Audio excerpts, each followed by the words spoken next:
copains, alors aujourd'hui une vidéo un peu différente, une vidéo spéciale confinement qui va être consacrée aux 7 motos de collection qui ont révolutionné l'histoire de la moto. Mais avant ça, une petite pensée déjà aux copains de Motor Live, de Maya, Mehdi et Rico qui sont confinés chez eux. Salut les copains, puis à toute l'équipe technique aussi. Une pensée à vous qui êtes peut-être aussi confinés comme moi dans l'appartement. Et puis surtout une pensée à tous ceux qui font tourner le pays, notamment si vous bossez dans les hôpitaux. Chapeau pour ce que vous faites, respect. Franchement les gars, respect total. Alors aujourd'hui la question qu'on peut se poser c'est quelles 7 motos on pourrait mettre dans une collection de machines dédiées à des jalons de l'histoire de la moto. La première, évidemment la plus révolutionnaire de toutes, de l'ère récente, c'est sans aucun doute la Honda CB 750, la K0 de 69, comme l'appellent les spécialistes. Alors cette moto, pourquoi elle est aussi importante? Pas seulement parce qu'elle a apporté le 4 cylindres en ligne dans la moto de grande série, mais d'abord et surtout parce qu'elle a apporté de la performance, 200 à l'heure quand même, c'est pas mal en 69. Surtout vu les freins que ça avait, de la fiabilité, une CB 750, ça démarre tous les matins, normalement ça tombe pas en panne et ça pisse pas l'huile, et ça, en 69, ça changeait carrément la vie du motard lambda, et puis surtout une grande facilité d'utilisation quand on roule sur une CB 750, moi j'ai eu cette chance, en fait la surprise c'est qu'il n'y a pas de surprise, quand on roule sur une moto qui a 50 ans, entre le feeling des commandes, la précision d'ensemble, le châssis qui engage un peu, etc., la lourdeur générale, il faut souvent s'adapter à la moto. Sur une CB, on ne s'adapte pas, on monte dessus, on y va et ça fonctionne. Je dirais presque, même si ça va en fâcher quelques-uns, une 600 bandit de la fin des années 90, c'est globalement la même chose. C'est-à-dire qu'on est sur un équilibre, un type de fonction moteur, un caractère moteur, et c'est d'une évidence absolue. Alors cette moto, elle était un petit peu raillée par les motards purs et durs entre guillemets du début, avant d'être adoptée massivement tellement ses qualités étaient évidentes. 553 400 exemplaires en moins de 10 ans, chapeau, gros succès commercial. Et cette moto, elle a eu 2 conséquences. La première, c'est l'objet donc de la deuxième moto de cette liste, c'est que les Japonais se sont engouffrés dans cette démarche et sont entrés dans une espèce de course à la puissance, à la cylindrée, à la performance.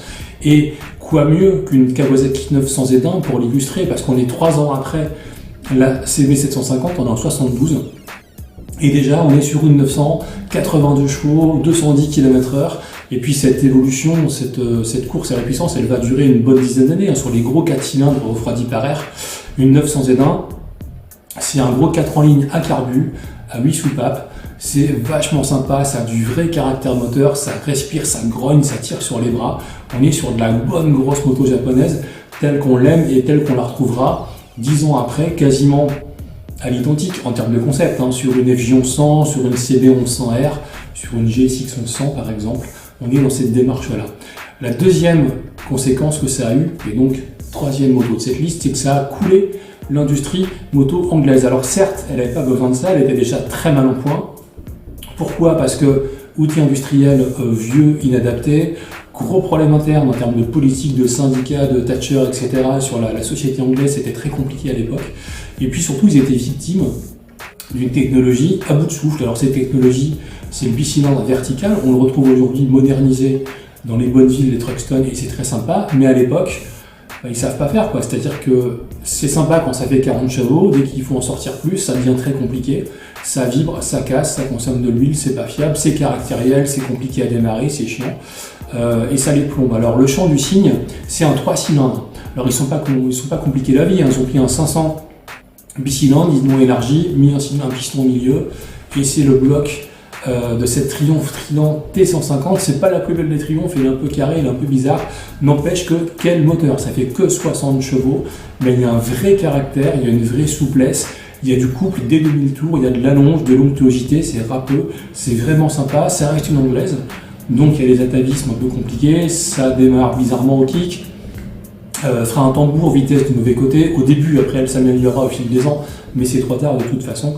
Par contre, ce qu'on retient d'une balade avec cette moto, là aussi j'ai eu la chance de rouler avec, c'est la musique, mais quelle symphonie, ce 3 cylindres là comme ça qui vous prend au trip, qui aspire de l'air juste en dessous de vous, et qui chante, c'est juste incroyable. Cela dit, et c'est ma 4e moto. Les Japonais ont su aussi faire des choses extrêmement musicales.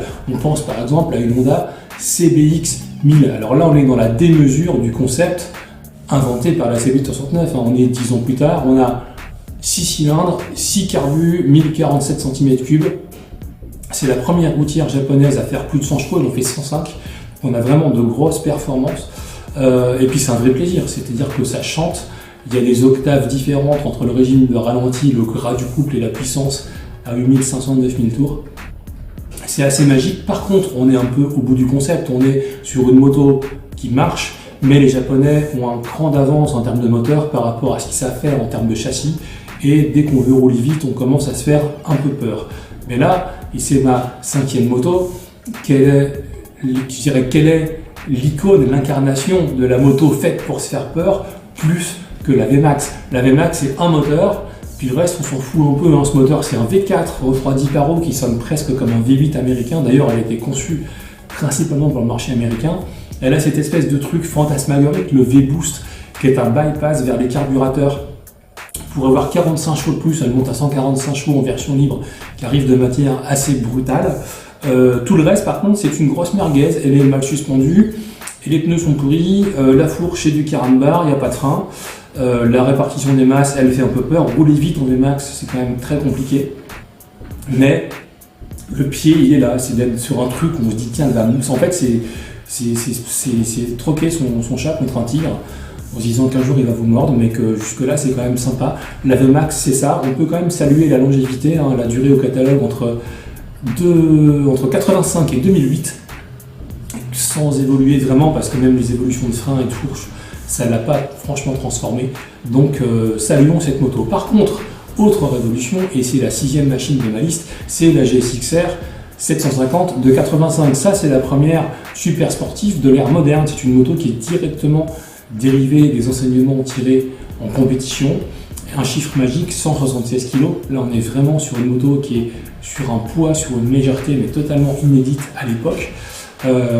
On est sur de la grande série, c'est même pas cher, une GSX-R, ça vaut 42 500 francs. C'est le prix d'une 750 normale à l'époque, c'est pas cher du tout, c'est vraiment accessible. Et puis elle a un cadre alu, elle a un moteur refroidi par air et huile. Technologie nouvelle sur la moto, ça vient de l'avion, ça vient de chez Rolls-Royce, mais sur la moto, c'est nouveau. Et puis c'est une ambiance, c'est-à-dire qu'on est dessus, la tête dans le guidon, c'est une position très radicale, on fait corps avec la machine, on a un champ de vision avec une grosse bulle typée endurance, deux petits compteurs à fond blanc dans une platine en mousse, c'est assez remarquable. C'est une moto sympa, c'est une moto pure, avec son arrière, avec le cul carré, là, tel qu'elle appelle les fans, les gros phares à l'avant. C'est une moto qu'on doit avoir en collection, c'est obligatoire. Et puis le must, la cerise sur le gâteau, le mec plus ultra, c'est évidemment la RC30. Alors contrairement à la Suze, qui a été développée à partir d'une moto de course, la RC30 c'est une moto qui a été conçue pour gagner des courses et qu'ensuite on a homologué. Donc c'était fait non pas par Honda mais par le HRC. Des courses elle en a gagné, elle a gagné Le Mans, le Bol d'Or, les 8 heures de Suzuka, 2 fois le Grand Prix de Macao. Elle a gagné moult championnats nationaux de Superbike, que ce soit en France, au Canada, en Allemagne, en Australie, aux États-Unis. Elle a gagné évidemment en Superbike, au Tourist Trophy, elle a même tenu des records du Tour au Tourist Trophy qui ont duré quasiment une quinzaine d'années. Cette moto, c'est de la magie pure, c'est un équilibre, mais surnaturel entre les suspensions, le feeling global, le caractère du V4, l'allonge, le bien-être, le sentiment qu'on a au guidon. Moi aussi, encore une fois, j'ai eu la chance de rouler dessus, c'est une moto mais qui vaut largement la réputation qu'elle a. Le problème, c'est qu'elle vaut 35 000 €. La bonne nouvelle, c'est qu'il reste non pas la RC30, mais la NC30. C'est la même chose en 400, et c'est pas du tout une moto au rabais. La NC30, c'est une machine qui a tous les fondamentaux de la grande. Elle a le cadre alu, le monobras, les petits phares, le look endurance, le V4. C'est une boîte de vitesse typée course avec la première à 50% et les autres rapports resserrés. Quand on accélère franchement, et pour un 400, elle est plutôt souple en bas, coupleuse au milieu, et elle allonge bien en haut. Elle prend 14 500 tours. Cette moto, elle fait un bruit mais absolument incroyable. Et c'est encore une fois un équilibre à la Honda, c'est assez magique. J'ai eu la chance d'en avoir une, d'en posséder une, j'allais bosser avec, moi c'était pas du tout une moto de collection à l'époque. Je le referais très largement, très volontiers aujourd'hui, si je devais avoir 7 motos, une pour chaque jour de la semaine, qui symbolisent des jalons, des pierres, des moments forts de l'histoire de la moto. Là-dessus, les copains, vous avez le droit de pas être d'accord avec moi, je sais que nombreux d'entre vous le seront. Je vous fais quand même un bisou sur le casque et on se retrouve très bientôt pour une autre vidéo sur Motor Life.